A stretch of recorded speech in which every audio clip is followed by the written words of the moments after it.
He needed a date for his brother's wedding. $10,000. One weekend. No strings. No complications. But when his fingers lifted her chin and his gaze turned possessive, she realized too late. This wasn't just a business arrangement. She had accepted an offer from a Korean Mafia boss who would burn the world down to keep what he wanted. Jane was just a lawyer drowning in debt, late nights at the office, her mother's medical bills, and a future that kept slipping further away. Then one afternoon, in a glass tower high above the city, a lethal man made her a deal she couldn't refuse. Play the role of his future wife at his brother's wedding. She knew it was dangerous. But she didn't know that 3 days in his world would ignite something she couldn't control. Or that the man behind the tattoos and tailored suits wielded enough power to command empires, loyalty, and death. And once he whispered the words, "You belong to me," there was no escape. Welcome back, or if you're new here, welcome to Stories That Don't Hold Back. This is where we explore love in its most dangerous, intoxicating forms. If that's your vibe, subscribe and like this video so we can keep bringing you more. Now, let's get into it. The hospital smelled like antiseptic and broken promises.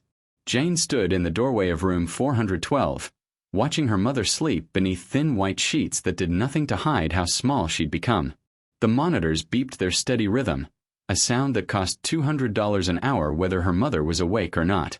3 months ago, her mother had been vibrant, laughing, insisting Jane was working too hard. Now her skin had the translucent quality of tissue paper, and every breath seemed like negotiation with death itself. "You're here late." Her mother's voice was barely a whisper, eyes still closed. Jane forced brightness into her tone. "Just wanted to check on you before heading home." Liar. Her mother's eyes opened, sharp despite the morphine. "You've been standing there for 10 minutes trying to figure out what to tell me." Jane's throat tightened. Her mother had always been able to read her like court transcripts. Every hesitation, every careful omission. The insurance company denied the claim for next month's treatment. The words came out flat, professional, like she was delivering bad news to a client instead of watching her own mother's face crumble. "Oh, baby." Her mother tried to sit up, and Jane rushed forward, adjusting the pillows. "How much?" "It doesn't matter. I'll figure it out." Jane Elizabeth Brooks. Her mother's hand found hers, grip surprisingly strong. "Tell me." 42,000. Jane's voice cracked on the number. "For the clinical trial. It's the only option Dr. Patel says might work." The silence that followed was heavier than any closing argument Jane had ever delivered. Her mother's eyes filled with tears she was too proud to let fall. "You can't. The firm already advanced you money for the last round. Your credit cards are maxed. Baby, I won't let you destroy your future for." "Don't." Jane's voice came out sharper than she intended. "Don't you dare finish that sentence." But they both knew the math. Jane's salary barely covered her studio apartment and student loans. She'd already sold everything of value: her car, her grandmother's jewelry, the designer suit she'd bought when she thought making partner meant something. She had exactly $832 in her checking account. Her mother squeezed her hand. "Maybe it's time to let go. I've had a good life. You have so much ahead of you. Stop talking like you're already gone." Jane's vision blurred. "You're not. You're going to get that treatment, and you're going to get better, and you're going to be there when I finally make partner and prove every person who doubted me wrong." Her mother smiled, sad and knowing. "My stubborn girl. You get that from me, you know.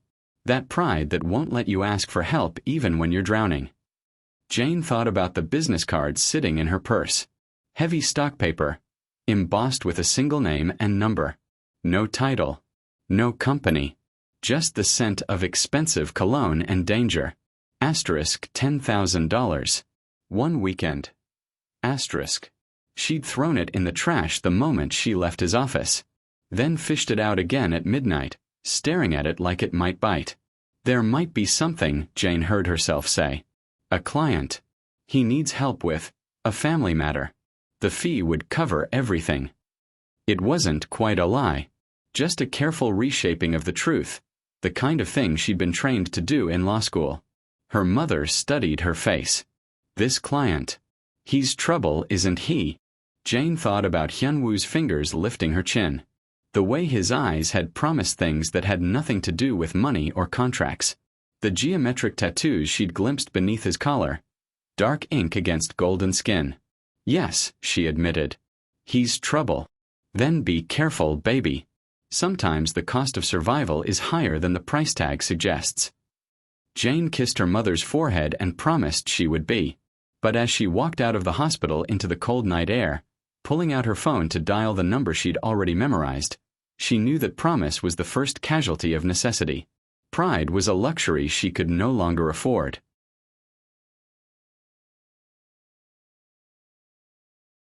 The address Hyunwoo texted her wasn't a restaurant or office.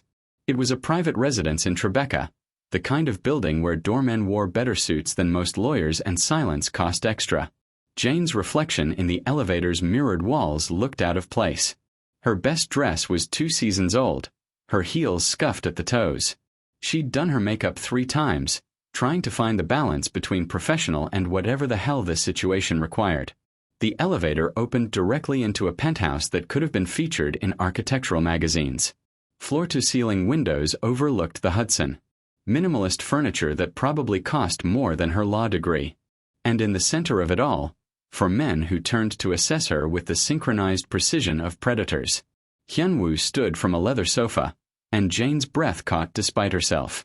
In the office, he'd been intimidating. Here, in dark slacks and a white shirt with the sleeves rolled to his elbows, he was devastating. Jane. Her name in his mouth sounded like a verdict. You came. You're paying me $10,000. I'm punctual for significantly less.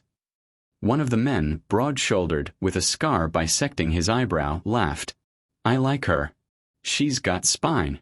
This is Minjun. Hyunwoo gestured to the scarred man, then to the others in turn. Taeyong, Jin-ho, and Dae-hyun. My brothers. Not biological brothers. Jane realized. The kind forged in blood and loyalty that ran deeper than DNA. They need to believe you're mine, Hyunwoo continued, his gaze holding hers. Which means they need to see what I see in you. And what's that? Jane kept her voice steady even as her pulse raced. Hyunwoo moved toward her with the fluid grace of someone who'd never been denied anything. He stopped close enough that she could smell his cologne. Something dark and expensive that made her think of smoke and promises. Fire wrapped in silk, he murmured.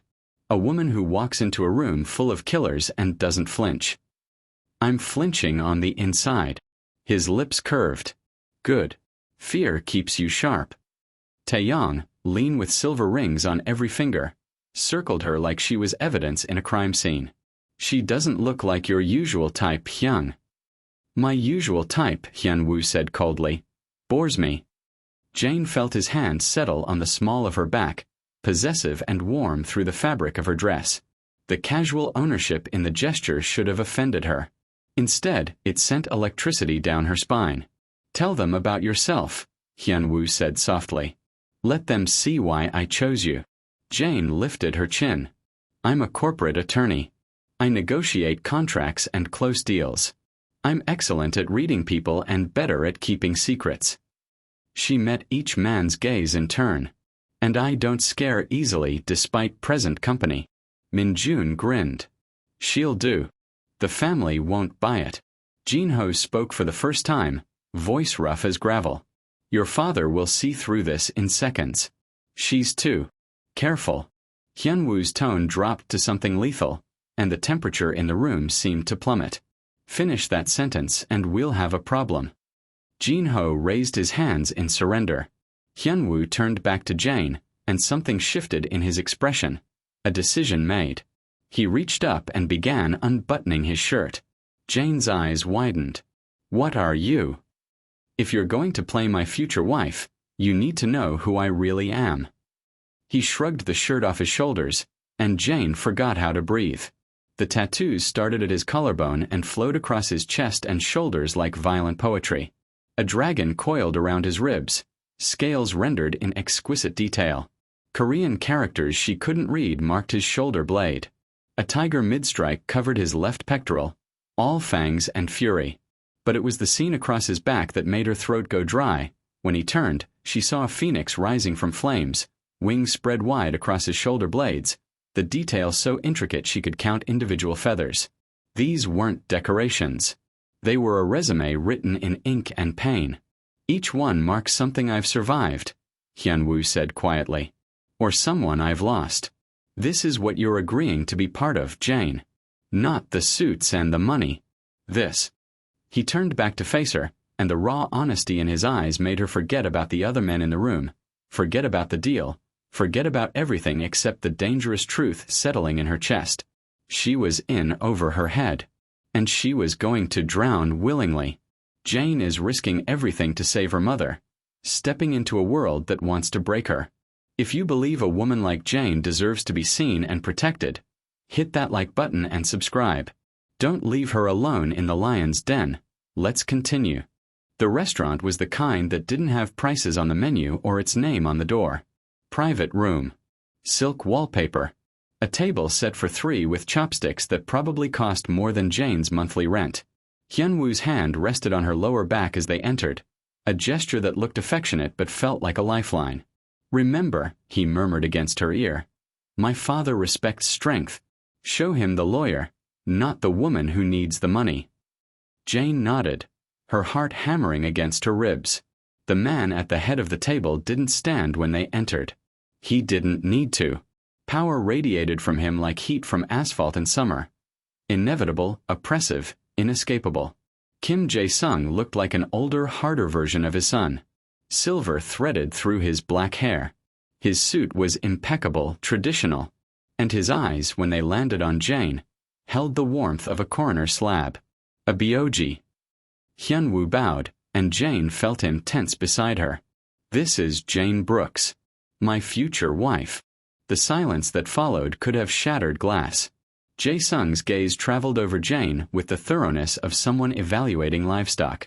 She felt stripped down to her DNA, every inadequacy catalogued and filed. Sit, he finally said in English, his accent precise and cutting. They sat. A server materialized with wine that Jane was certain cost more than her law school textbooks. She didn't touch it. You are a lawyer. It wasn't a question. Jae-sung had clearly done his homework. Columbia Law School. Middle of your class. Corporate litigation for Morrison and Associates. Unremarkable career. Significant debt. Jane felt Hyun-woo stiffen beside her, but she kept her expression neutral. She'd faced down partners who'd tried to intimidate her out of depositions. This was just another negotiation. Columbia law, yes. Corporate litigation, yes. As for unremarkable, she met his gaze directly. I've closed 3 multi-million-dollar deals this year that my firm's partners took credit for. My career is only unremarkable if you measure success by whose name appears on the press release. Something flickered in Jae-sung's eyes. Interest, maybe. Or the recognition of prey that might actually put up a fight. My son has a duty to this family, he continued, switching to Korean. Testing her. I don't speak Korean, Jane said calmly, but I understand you're questioning whether I'm worthy of him. So let me be clear, in a language we both understand. I'm not here because I need your approval. I'm here because your son asked me to be. Hyun-woo's hand found hers under the table, squeezed once. Warning or encouragement, she couldn't tell. Jae-sung leaned back, a smile playing at his lips that didn't reach his eyes. You are bold. Bold and desperate. I know about your mother's medical bills. About the debts you carry. You think I would allow my son to marry someone so easily compromised? The words landed like calculated strikes, designed to make her flinch. Jane felt the familiar burn of shame, but she'd learned long ago that shame was just another weapon people used when they had nothing else. Desperation, Jane said carefully, is only a weakness if it makes you careless. I'm not careless. I'm focused. And right now, my focus is on being exactly what your son needs for his brother's wedding. After that, she glanced at Hyun-woo, something unspoken passing between them. After that, we'll see. What my son needs, Jae-sung said coldly, is a woman who understands our world, who can navigate the politics of our business, who won't become a liability the moment things become dangerous. He set down his chopsticks with surgical precision. Tell me, Miss Brooks, what do you know about loyalty?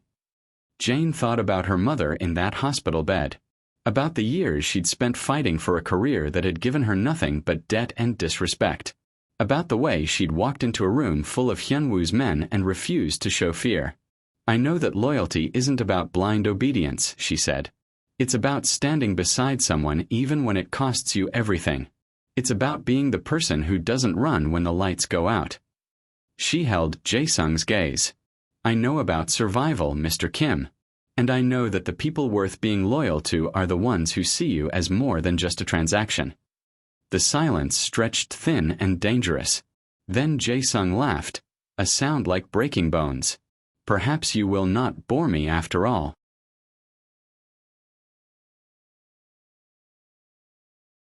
They left the restaurant at midnight, the city's neon bleeding across rain-slicked streets.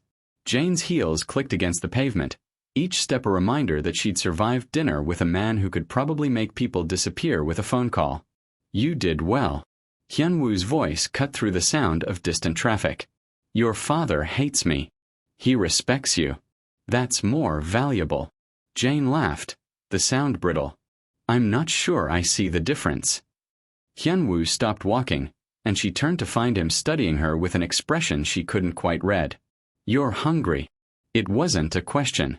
Somehow he'd noticed she'd barely touched the expensive food, too tense to eat while being interrogated. I'm fine. Liar. He nodded toward a 24-hour diner across the street, the kind with flickering neon and vinyl booths that had seen better decades. Come. The contrast was almost absurd. A man in a $3,000 suit sliding into a cracked booth, ordering coffee in a place where the silverware didn't match. But Hyunwoo looked more relaxed here than he had in that private dining room, like he could finally shed whatever armor he wore around his father. Jane ordered pancakes because it felt safe, normal, like something her old life would have included. Hyunwoo ordered nothing, just watched her with those dark eyes that seemed to see too much. Why me? The question escaped before she could stop it. You could have hired anyone. An actress. An escort. Someone who actually knows how to navigate your world. Hyunwoo was quiet for a long moment, his fingers tracing patterns on the chipped formica table. When he finally spoke, his voice was softer than she'd ever heard it. 3 months ago, I came to your firm for a consultation. Corporate acquisition, clean and legal. You were in the conference room, arguing with a senior partner about contract language. He was talking down to you, dismissing your concerns. Hyunwoo's lips curved slightly. You didn't back down. You cited case law, precedent, tore apart his position piece by piece until he had no choice but to listen. Jane vaguely remembered that meeting, that argument. She'd been written up for being difficult to work with afterward. I watched you walk out of that room with your head high, even though you knew it would cost you, Hyunwoo continued. And later, when you came to take notes during my meeting, you looked at me the same way you looked at that partner. Like I was just another person. Not a threat. Not a fantasy. Just someone. The pancakes arrived, steam rising from the stack. Jane didn't touch them. Everyone else who looks at me sees one of two things, Hyunwoo said quietly.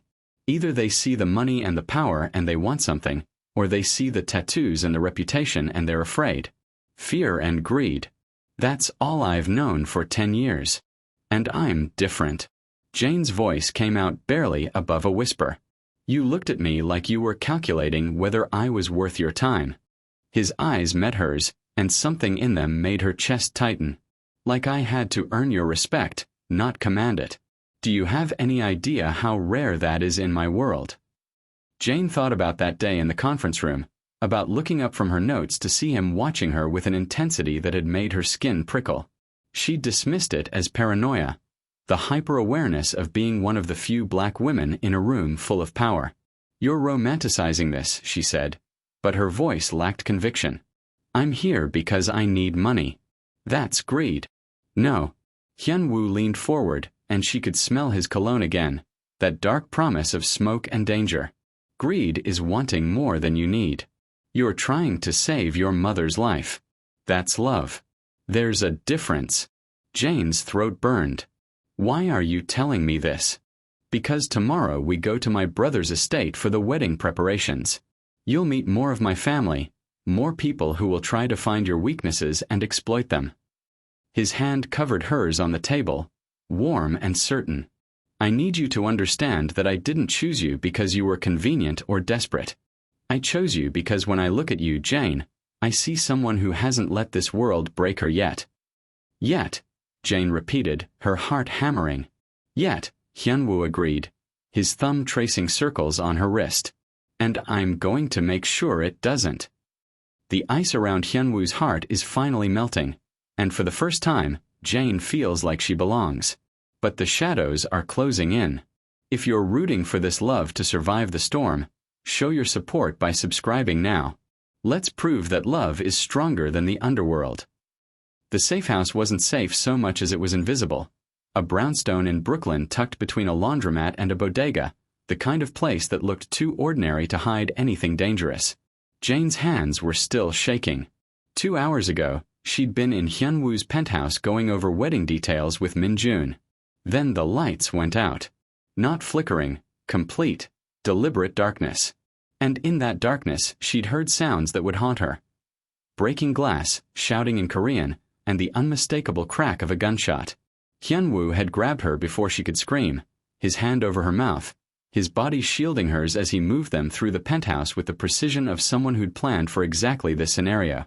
They'd taken a service elevator she hadn't known existed, emerged in an underground garage where a car was already running, and disappeared into the night while Min-jun and the others handled whatever fresh hell had arrived at the front door. Now Jane sat on a worn leather couch in a living room that smelled like old books and gun oil, watching Hyunwoo pace like a caged animal. He'd shed his jacket somewhere between the penthouse and here. His white shirt was torn at the shoulder, and there was blood on his collar that she prayed wasn't his. Who was that? Her voice came out steadier than she felt. The Sakamoto family. Hyunwoo's jaw was tight. They've been trying to expand into our territory for months. This was a message. A message that involved shooting at your home? Jane stood, anger cutting through her fear. You said this was just a weekend arrangement. You said. I know what I said. Hyunwoo spun to face her, and for the first time since she'd met him, his composure cracked. I didn't think they'd move this fast. I didn't think they'd. He stopped, running a hand through his hair. You weren't supposed to be in danger. But I am. Jane's voice rose. I'm in danger because I agreed to play dress-up in your world, and now people with guns know who I am. No one saw you. Hyunwoo moved toward her. I made sure of that. As far as anyone knows, you were never there. That's not the point. Jane realized she was shouting. The point is that I walked into this thinking I understood the risks and I was wrong. This isn't just attending a wedding. This is. She gestured helplessly. This is real. People died tonight, didn't they? Hyunwoo's silence was answer enough. Jane sank back onto the couch, her legs suddenly unable to hold her. She thought about her mother in that hospital bed, about the $10,000 that was supposed to save her life, about how stupid she'd been to think money came without strings, especially money from men who wore violence like cologne. The couch dipped as Hyunwoo sat beside her, close enough that she could feel the heat radiating from him. I'm calling it off, he said quietly. The arrangement. I'll still pay you the full amount, but you're done. I'll have Min-jun take you home tomorrow, and you'll never hear from me again. Jane looked at him sharply. Just like that. Just like that. But something in his voice didn't match the words. His hands were clenched into fists on his thighs, and a muscle jumped in his jaw. What happens to you? Jane asked. If I leave, what happens to me isn't your concern. Answer the question. Hyunwoo's laugh was bitter. My father will see it as weakness. The Sakamoto family will see it as an opening. My brother's wedding becomes a battlefield, and everyone I care about becomes a target. He met her eyes, and the raw vulnerability there stole her breath. But you'll be safe. That's what matters. Jane thought about the way he'd covered her body with his in the darkness. The way his first instinct had been to protect her, not himself. The way he was looking at her now, like she was something precious that he couldn't afford to break. "I'm not leaving," she heard herself say. "Jane." "I'm not leaving," she repeated, stronger now. "You chose me because I don't scare easily, remember? So stop trying to protect me from my own choices." Hyunwoo stared at her for a long moment. Then he did something she'd never expected. He reached out and pulled her against his chest, his arms wrapping around her like he was trying to shield her from the entire world. "You're going to be the death of me," he murmured against her hair. Jane closed her eyes and let herself be held. "Then we'll die together." Jane found the documents by accident. She'd been awake since dawn, unable to sleep in the unfamiliar safe house, and had wandered into what looked like a study. Hyunwoo was still asleep on the couch where he'd insisted on staying, refusing to take the bedroom even though his body was probably screaming from hours on worn leather. The folder was on the desk, partially hidden under a stack of Korean newspapers. She shouldn't have opened it. She knew that. But lawyers were constitutionally incapable of ignoring unsigned documents, and the tab label read "wedding contract" in Hyunwoo's precise handwriting. Except it wasn't a wedding contract. Not the kind with caterers and florists. It was a territorial agreement, dated 3 months ago, signed by Hyunwoo's father and someone named Nakamura Kenji, the Sakamoto family's patriarch, if she was connecting the dots correctly. The wedding between Hyunwoo's younger brother and Nakamura's daughter wasn't a love story. It was a merger, a truce written in marriage vows. Jane's hands trembled as she flipped through pages of carefully negotiated terms. Territory divisions, profit-sharing arrangements, clauses about dispute resolution that definitely weren't referring to small claims court. And there, on page 7, a provision that made her blood run cold. Any breach of the agreement by either family would be considered an act of war, with the wedding party as collateral. You weren't supposed to see that. Jane spun to find Hyunwoo in the doorway, still wearing yesterday's torn shirt, his hair disheveled in a way that would have been endearing if she wasn't holding evidence of something that looked disturbingly like human trafficking. "Your brother is marrying her to stop a war," Jane said, her voice flat. "Yes. And last night's attack was the Sakamoto family's way of saying they're reconsidering the terms." Hyunwoo moved into the room, his expression unreadable. "There's a faction within their organization that doesn't want peace. They want our territory, our operations, everything. The wedding is their last chance to make a play before the treaty becomes binding." Jane's legal mind raced through the implications. So everyone at that wedding will be a target. Your family, their family, anyone associated with either side. She looked down at the papers, at the clause that made her stomach turn. Including your brother's bride. She knows what she signed up for. Hyunwoo's voice was cold, the same tone he'd used with his father. "This is our world, Jane. Marriages aren't about love. They're about survival. And me." Jane's voice rose. "What am I in all this? You bring me in as your fake girlfriend, parade me around your family, and now I'm what, leverage? Another bargaining chip." "No." The word came out sharp, almost violent. Hyunwoo closed the distance between them in 2 strides. "You were never supposed to be part of this. You were supposed to be window dressing. A distraction. Someone my father would dismiss while we focused on real threats." "But I'm not anymore," Jane said, understanding crystallizing with cold clarity. "Because they saw me leave with you last night. Because I'm connected to you now, which makes me a liability. Or worse, a target." Hyunwoo's jaw clenched, and she saw the truth in his eyes before he could hide it. "Oh God." Jane backed away from him, the folder dropping from her hands. "That's why you wanted to send me home. Not to protect me out of some noble sentiment.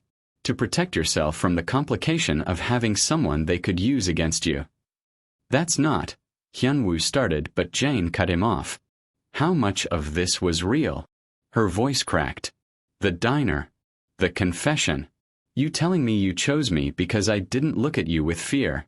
Was that all just another negotiation tactic? Keep me invested so I'd play my part." "Jane, answer the question." Hyunwoo's hands clenched at his sides, and for a moment she thought he might lie. Thought he might give her some beautiful fabrication that would let her salvage whatever stupid fantasy she'd been building in her head. Instead, he said, "I don't know."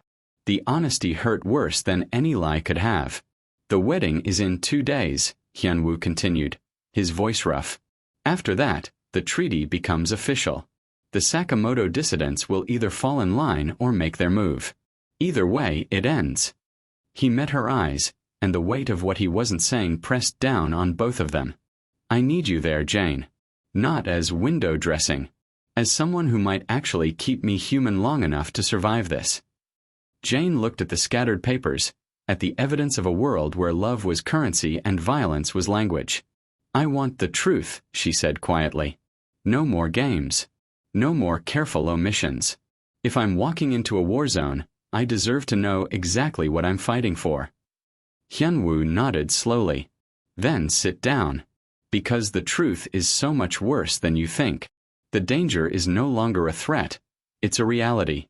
Hyunwoo is ready to burn his world down to keep Jane safe, and Jane is tired of running. Are you Team Jane and Hyunwoo? Smash that like button if you want to see them take down everyone who stands in their way. You won't want to miss the wedding finale." The estate was a fortress disguised as a celebration. Jane stood in front of the mirror in her dressing room, barely recognizing herself. The dress Hyunwoo had sent was midnight blue silk that moved like water, cut to make her look like she belonged in this world of old money and older violence. Diamonds glittered at her throat, borrowed, he'd said, though the weight of them felt like a collar. Through the window, she could see the garden where the ceremony would take place. White chairs arranged in perfect rows. Flowers that probably cost more than her car used to. And scattered throughout, men in expensive suits with telltale bulges under their jackets. She'd counted at least 20 armed guards. Probably more she couldn't see. A knock at the door made her jump. Hyunwoo entered without waiting for permission, and the sight of him stole whatever composure she'd been trying to maintain. Black tuxedo tailored to precision. Hair styled back to show the sharp angles of his face. The dragon tattoo barely visible above his collar, a reminder of what lurked beneath the civilized veneer. "You look," he stopped, something raw crossing his expression. "You look like you were made for this." "I look like I'm about to attend a funeral," Jane corrected. "Which, given what you told me yesterday, might not be far off." They'd spent hours going over everything. The rival faction within the Sakamoto family. The assassination attempts that had already been made on Hyunwoo's brother. The reason Hyunwoo needed someone by his side who could think clearly when violence erupted. Because it would erupt. It was just a question of when. "Stay close to me," Hyunwoo said quietly. "No matter what happens. Promise me." Jane met his eyes in the mirror. "I promise." The ceremony was beautiful in the way funerals were beautiful. All surface elegance masking the rot beneath. Hyunwoo's brother stood at the altar looking like a man facing execution. His bride was lovely and empty-eyed, a porcelain doll in white lace. Jane sat in the third row, Hyunwoo solid and warm beside her, his hand resting possessively on her knee. She could feel the tension radiating from him, could see the way his eyes tracked every movement in the crowd. Minjun stood near the back, casual except for the way his hand never strayed far from his jacket. Taeyong and Jin Ho were positioned at opposite sides of the garden.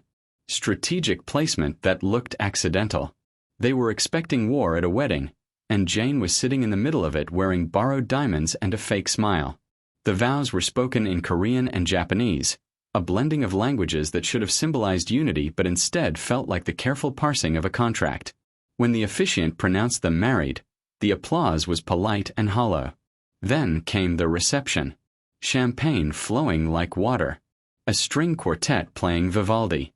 And the first dance, the bride and groom moving mechanically through a waltz while their families watched with the intensity of people counting cards. "We're next," Hyunwoo murmured, standing and offering his hand. Jane's heart hammered as they took the floor along with other couples. The string quartet shifted into something slower, more intimate. Hyunwoo's hand settled on her waist, pulling her closer than strictly necessary. "Breathe," he said softly. "You look like you're waiting for a bomb to go off." "Aren't I?" His lips curved, but there was no humor in it. Not yet. They moved together, and Jane was surprised to find that Hyun-woo danced the way he did everything else, with lethal precision and unexpected grace. She let him lead, let herself fall into the rhythm, trying to ignore the way every eye in the garden seemed to be watching them. Jane. Her name was barely a whisper. If something happens. Don't. She looked up at him, at the man who'd become so much more than a business transaction. Don't say goodbye. Not yet. Something shifted in his expression, and suddenly his hand was cupping her face, his thumb tracing her cheekbone with devastating tenderness. The music faded into background noise. The crowd disappeared. There was only this moment, this man, and the terrifying realization that somewhere between the hospital and the safe house, between fear and survival, she'd stopped pretending. This wasn't supposed to be real, Hyun-woo said, his voice rough with something that sounded like regret or hope or both. I know. I wasn't supposed to. He stopped, his forehead dropping to rest against hers. You were supposed to stay safe. Untouchable. Just a role you were playing. And now I can't remember what my life looked like before you walked into it. Jane's breath caught. Around them, other couples danced, oblivious to the confession happening in plain sight. She could feel his heartbeat against her chest, rapid and unsteady. Hyun-woo. The lights went out. Not flickering this time. Complete, instantaneous darkness, and in that darkness, Jane heard the sound that would haunt her nightmares. The unmistakable rapport of gunfire, close and getting closer. Hyun-woo's arms locked around her like a vice. Stay down, he commanded, already moving, already transforming from the man who'd held her with tenderness into something else entirely. The war they'd been expecting had finally arrived. The gunfire shattered the night like broken glass. Hyun-woo shoved Jane behind a marble column as the garden erupted into chaos. Screams. Running footsteps. The sharp crack of weapons that had been hidden under expensive suits and evening gowns. Emergency lights flickered on, bathing everything in crimson that made the scene look like something out of hell. Stay here. Hyun-woo's voice was steel. He pulled a gun from somewhere, his ankle, she realized, and Jane's mind stuttered at how casually he held death in his hands. Do not move. Do not make a sound. Then he was gone, swallowed by the chaos. Jane pressed herself against the cold marble, her heart threatening to break through her ribs. She could see flashes of movement through the red-tinged darkness. Min-jun wrestling someone to the ground. Tae-yong firing with surgical precision. Bodies dropping. She couldn't tell whose side they were on, couldn't tell if they were getting up again. A woman in a server's uniform ran past, and Jane saw the gun in her hand a second too late. The woman was heading toward the bride and groom, who were frozen at the altar like statues, exposed and vulnerable. Jane's legal mind screamed at her to stay hidden, to let the people with guns and training handle this. But her mother had raised her to stand up when someone needed help, and that instinct overrode every survival impulse. She grabbed a champagne bottle from a toppled table and ran. The woman didn't see her coming. Jane swung the bottle with every ounce of strength she had, and it connected with the woman's shoulder with a sickening thud. The gun clattered to the ground. The woman spun, eyes wild, and Jane kicked the weapon away before she could recover it. Get them out of here. Jane screamed at whoever was listening, gesturing to the bride and groom. Dae-hyun materialized from somewhere, hauling the newlyweds toward the house with brutal efficiency. The woman lunged at Jane, and suddenly she was fighting for her life with no training and nothing but desperate adrenaline. They crashed into chairs, upended tables. Jane felt hands around her throat, squeezing, and her vision started to narrow. The pressure vanished. Hyun-woo stood over the woman's unconscious body, his expression murderous. Blood spattered his white shirt. His knuckles were split. I told you to stay hidden, he said, his voice vibrating with barely controlled fury. She was going to kill your brother. Jane's throat burned where the woman's hands had been. And you could have been killed. Hyun-woo grabbed her arm, pulling her close. You don't have a weapon. You don't have training. You don't. I have a brain, Jane shot back. And right now you need people who can think, not just shoot. A bullet pinged off the column next to them, and Hyun-woo covered her body with his, returning fire in the direction it came from. Jane heard a grunt, a thud. She didn't look to see if he'd hit his target. "The attacks are coordinated," Jane said quickly, her lawyer's mind processing patterns even in chaos. "They cut the lights first. They're wearing server uniforms. They've been inside for hours. This isn't just the Sakamoto dissidents. Someone in your organization gave them access." Hyunwoo's eyes narrowed. The security detail. Jinho was in charge of vetting. He stopped, understanding and betrayal crossing his face in rapid succession. "Son of a bitch. Where is he?" "I don't know. He was." Hyunwoo scanned the garden, and Jane saw the moment he spotted his target. Jinho was near the house's side entrance, talking urgently into a phone. His weapon still holstered while everyone else's was drawn. "Stay behind me," Hyunwoo commanded, already moving. This time, Jane didn't argue. She followed him through the carnage, stepping over overturned chairs and abandoned weapons, trying not to look at the bodies that weren't moving anymore. They were 10 feet from Jinho when he saw them coming. His hand went to his gun, but Hyunwoo was faster. A single shot, precise and final. Jinho dropped, phone still clutched in his hand.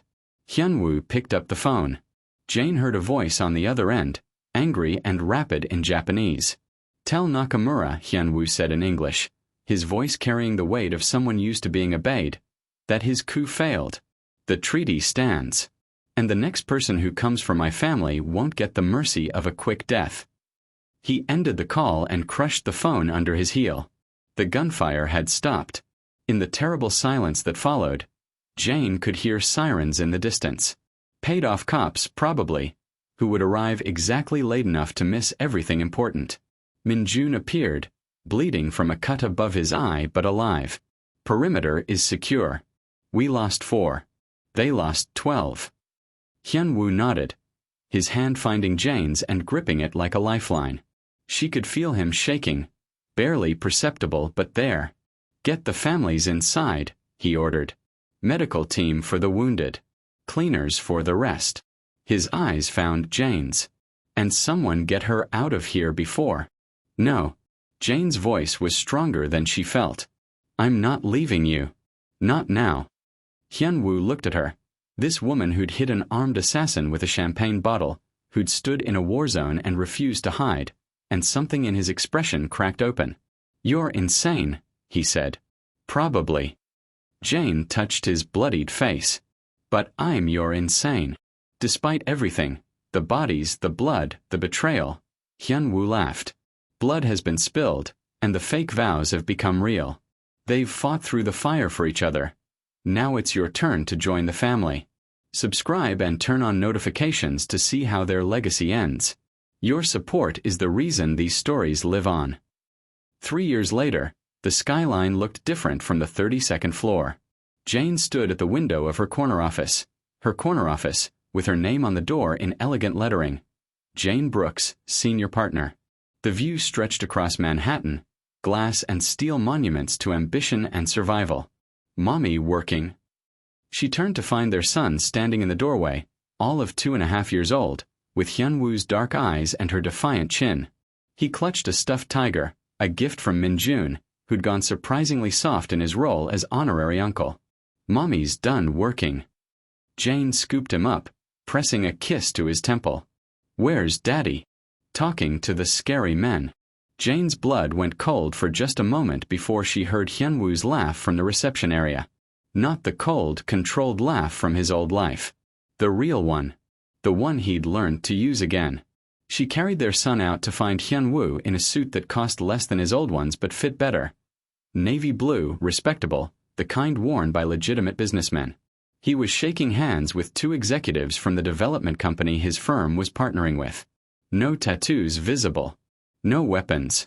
Just paperwork and profit margins. The executives left, and Hyunwoo's eyes found hers across the room. Even now, that look could make her forget how to breathe. "How was the meeting?" Jane asked. "Productive. The harbor project is moving forward." He took their son from her arms, tossing him in the air and catching him with practiced ease. The boy shrieked with delight. "We break ground next month." The harbor project. Legitimate real estate development. Affordable housing units. Community spaces. The kind of thing that would have been impossible 3 years ago when Hyunwoo's name was still synonymous with the shadows. After the wedding, after the blood and betrayal, things had moved quickly. His father had stepped down, voluntarily, though Jane suspected the conversation between father and son had been anything but gentle. Hyunwoo had systematically dismantled the family's illegal operations, converting assets, severing ties, burning bridges that should have been burned decades ago. It hadn't been clean. There'd been threats, retaliation attempts. Nights when Jane woke to find Hyunwoo standing at the window, watching for dangers that might never come. But they'd survived. More than survived. They'd built something real. Jane's phone buzzed. A text from Min-jun. Asterisk package delivered. No complications. Asterisk. She showed it to Hyunwoo, who nodded. The package was evidence. Financial records from a rival family's money laundering operation. They were passing it to the FBI through carefully sanitized channels. Old habits dying hard, except now they were using their knowledge to bury the world they'd left behind rather than perpetuate it. I need to tell you something, Hyunwoo said quietly, setting their son down to play with toys in the corner of Jane's office. The tone made Jane's instincts flare. What? I got a call this morning. From Osaka. He moved closer, his hand finding hers. The Nakamura family wants to negotiate. They're restructuring, going legitimate like we did. They want our help.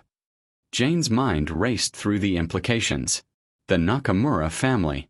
The people whose coup attempt had turned a wedding into a battlefield. The organization they'd been systematically working to destroy. It could be genuine, Hyunwoo continued. Or it could be a trap, Jane finished. One last play to take you down now that you're vulnerable. We're vulnerable, he corrected. We have a son now. A life. Everything I touch, you're part of. Everything that threatens me threatens you. Jane looked at their son, playing peacefully with his tiger, oblivious to the weight of the conversation happening over his head. Then she looked at Hyunwoo, this man who'd fought his way out of darkness for her, who'd chosen light even when shadows were all he'd ever known. What do you want to do? She asked. Hyunwoo's expression was complicated. The smart thing would be to refuse. To stay in our lane and let the past stay buried. But if they're serious about going legitimate, we could help them avoid the mistakes we made. We could end the cycle instead of just escaping it. He squeezed her hand. It's your call, Jane. I won't do this without you. Jane thought about the woman she'd been 3 years ago. Desperate, drowning, willing to fake date a Mafia boss for $10,000. She thought about the woman she'd become, a partner at her firm, a mother, someone who'd learned that surviving wasn't enough. You had to choose what you were surviving for. When's the meeting? She asked. Hyunwoo's eyes darkened with something between pride and concern. Next week. Tokyo. Their son laughed at something, the sound pure and innocent. Jane looked at the city spread below them, at the life they'd built from violence and desperation and something that had started as a transaction but became salvation. Then we'd better get our passports ready, she said.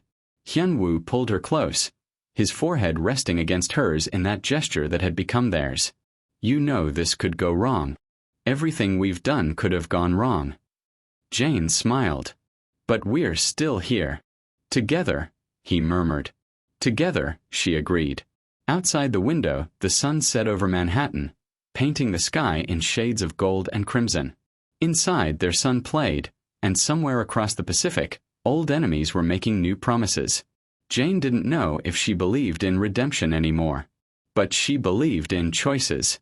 And she was choosing, once again, to walk into the fire beside the man who'd become her future instead of just her escape. Whether that made her brave or foolish, only time would tell. Thank you so much for staying with me until the very end. Stories like Jane and Hyunwoo's remind us that no matter how invisible we feel or how heavy our burdens are, we are all worthy of a love that protects and chooses us above all else. If this story touched your heart, please consider subscribing to the channel. It's a small click for you, but it means the world to me and helps me keep bringing these characters to life. And before you go, Drop a comment below and tell me. Do you believe in soulmates, or do you think love is something you choose to build? I read every single one of your thoughts. Thank you for being part of this family.